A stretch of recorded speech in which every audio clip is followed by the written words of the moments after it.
नमस्कार दोस्तों, विश्व संवाद एजुकेशन फाउंडेशन और NIMCJ की ओर से मैं कौशल उपाध्याय आपका अच्छी खबर के इस अंक में स्वागत करता हूं। आइए शुरू करते हैं अच्छी खबरों का सिलसिला। सबसे पहली खबर पूरे भारत में से आ रही है। 3 माह पहले अपने गांव गए मजदूर अब वापस लौट रहे हैं। श्रमिक एक्सप्रेस का चलना बंद होना ही रिवर्स माइग्रेशन का अंत और अब वह सारे मजदूर धीरे धीरे वापस आ रहे हैं।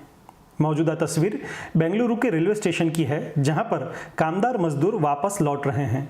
गौरतलब है कि इन मजदूरों के वापस लौटने से धीरे धीरे शहरों में उत्पाद और बिक्री की अर्थव्यवस्था भी अपनी पटरी पर लौटेगी, ऐसी उम्मीद की जा रही है। एक और मजदूर शहरों में वापस आ रहे हैं तो दूसरी ओर कुछ साहसिक ऐसे भी हैं जो प्रवासी मजदूरों को वापस जाने से रोककर गांव में ही रोजगार प्राप्त कर सके, ऐसी उधेड़-बुन में लगे हैं। दरअसल यूपी के देवरिया जिले के पाथेर देवा गांव के विजय सिंह ऐसे प्रवासी मजदूरों को बिजली की लाइट और झालर बनाना सिखा रहे हैं। इस काम को सीखने के बाद मजदूर अपने परिवार के साथ मिलकर उत्पादन कर रहे हैं और आत्मनिर्भर भी बन रहे हैं।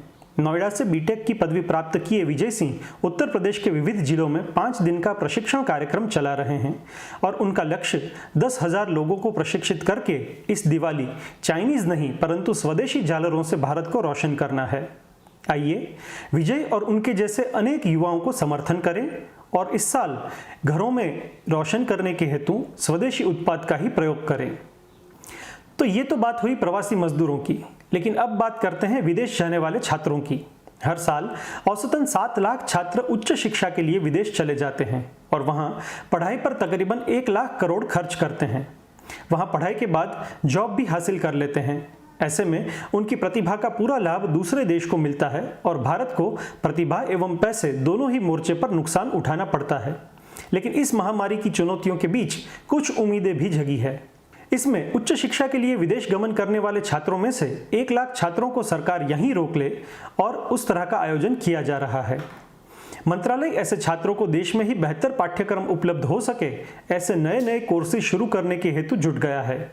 उम्मीद करते हैं कि आने वाले सालों में हमारा बुद्धिधन भारत में ही रहकर दुनिया को चुनौती देने में सक्षम हो जाए।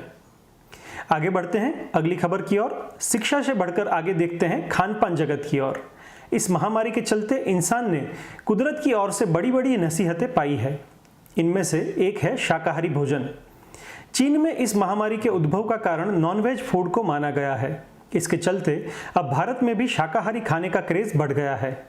अनलॉक 1 के बाद जब सारी दुकानें खुल गई है, वहां नॉनवेज फूड का व्यापार करने वाले व्यापारी और रेस्टोरेंट ने यह बताया है कि इस महामारी के चलते उनकी बिक्री में भी भारी गिरावट आई है और ऑनलाइन फूड डिलीवरी में भी लोग शाकाहारी खाने का विकल्प ही चुन रहे हैं। यह तो भाई ऐसी बात हो गई कि लातों के भूत बातों से नहीं मानते। अब बात करते हैं अंतर्राष्ट्रीय जगत की।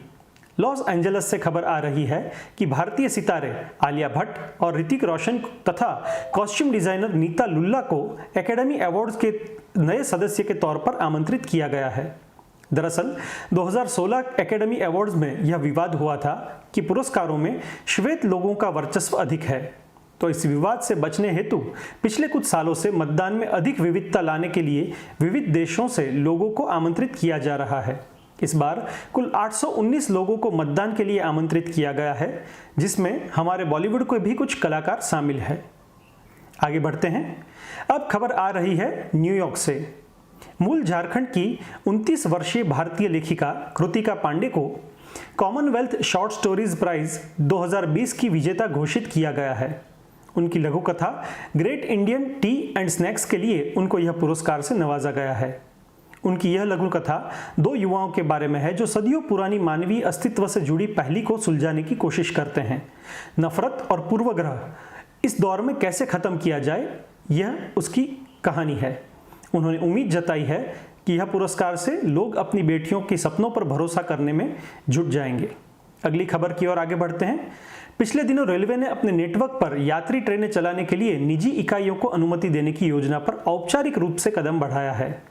इसके तहत 109 मार्गों पर 151 आधुनिक ट्रेनों के जरिए परिवहन के लिए अनुरोध आमंत्रित किए गए हैं। फिलहाल IRCTC ऐसी 3 ट्रेनों का परिवहन कर रही है। रेलवे ने कहा है इस पहल का मकसद आधुनिक प्रौद्योगिकी वाली ट्रेन का परिचालन करना है। जिसमें रखरखाव कम से कम हो और यात्रा के समय में भी कमी आए। इन प्रत्येक ट्रेनों में न्यूनतम 16 डिब्बे होंगे। आगे बढ़ते हैं और देखते हैं डिजिटल जगत की खबरें। पिछले दिनों हुआ YouTube और TikTok का विवाद शायद ही किसी के ध्यान में न आया हो, लेकिन अब जहां चाइनीज ऐप TikTok का कोई वजूद नहीं रहा है, वहां यूट्यूबर्स ने भी TikTok को डेब्यू पर उनके वेलकम करते हुए कहा है कि अगर कंटेंट में है दम तो करेंगे हम वेलकम। हाल ही में कई चाइनीज ऐप्स के भारत में बैन होने पर खलबली मच गई है। तब करोड़ों में दर्शकों की तादाद रखने वाले TikTok ऐप्स के स्टार्स को मार्केट में टिकना मुश्किल हो गया था। ऐसे हालात में इन कलाकारों के पास YouTube पर आने के अलावा और कोई चारा नहीं रहा है। इस घटना को संज्ञान लेते हुए YouTube जगत के कुछ बड़े नामी कलाकारों जैसे कि आशीष चंचलानी, अभिनव, शिवंकित और निशु तिवारी ने कहा है कि अगर इनके कंटेंट में दम होगा तो YouTube पर भी वह अपनी जगह आराम से बना सकते हैं। डिजिटल मीडिया के सफर को आगे बढ़ाते हैं और रुख करते हैं बॉलीवुड जगत की ओर। शाहरुख खान, करण जौहर और अनुष्का शर्मा पहले से ही डिजिटल मीडिया के लिए कंटेंट बना रहे हैं।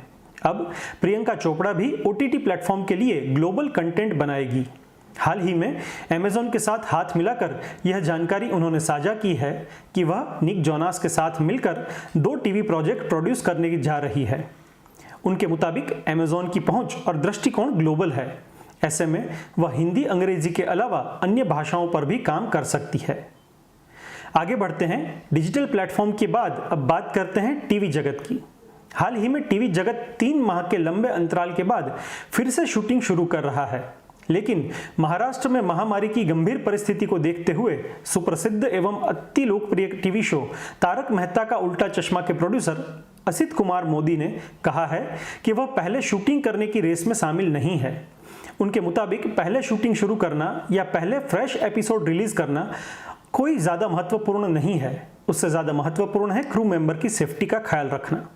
साथ में उन्होंने यह भी कहा है कि परिस्थिति को ध्यान में रखते हुए हम कोई भी जल्दबाजी किए बगैर सरकारी निर्देशों के अनुसार ही शूटिंग शुरू करेंगे। भाई, मुंबई की बात हो और गणेश जी का त्योहार आ रहा हो तो लाल बाग के राजा को याद किए बगैर कैसे रह सकते हैं। समग्र विश्व में सुप्रसिद्ध लाल बाग के राजा का पंडाल साल 1934 से हर साल अत्यंत आकर्षक सजावट के साथ गणपति की बेहद ध्यानाकर्षक प्रतिमा का स्थापन करता है। इस साल महामारी के चलते यह मंडल ने मुंबई में गणेश चतुर्थी के उत्सव को रद्द करने की घोषणा की है। मंडल के सचिव सुधीर साल्वी ने कहा है कि इस साल मंडल रक्त एवं प्लाज्मा दान शिविर प्रस्थापित करेगा और उन पुलिसकर्मियों के परिवारों को वित्तीय सहायता प्रदान करेगा जिनकी मौत कोविड-19 की वजह से हुई है। गणपति बाप्पा जल्द ही सबकी समस्याएं दूर करे, ऐसी आशा के साथ आगे बढ़ते हैं। खेल जगत की खबरों में देखें तो बार्सिलोना के सुप्रसिद्ध फुटबॉल खिलाड़ी लियोनेल मेसी ने एक विश्व विक्रम बनाया है। उन्होंने अपनी करियर का 700वां गोल दागकर और एक उपलब्धि अपने नाम कर ली है। एटलेटिको के खिलाफ खेलते हुए उन्होंने यह प्रदर्शन किया है और यह उपलब्धि हासिल करने वाले वह दुनिया के 7वें फुटबॉलर बने हैं। आगे बढ़ते हैं और खबर मिल रही है कि भारतीय टेबल टेनिस खिलाड़ियों ने जरूरतमंदों के लिए जुटाए हैं 13 लाख रुपये। दरअसल टेबल टेनिस के शीर्ष खिलाड़ी शरद कमल और जी साथीनाथ ने कोरोना वायरस महामारी के चलते इस खेल से जुड़े 130 लोगों को आर्थिक सहायता कर सके उस हेतु चैरिटी फंड में 13 लाख से अधिक की राशि जुटा ली है, जिसमें वीता दानी और नीरज बजाज ने भी सहयोग किया है। यह रकम उन खिलाड़ियों और कोचों और अंपायरों को दी जाएगी जिन पर महामारी की गाज बुरी तरह से गिरी है। जाते जाते कुछ व्यंग का मजा लिया जाए।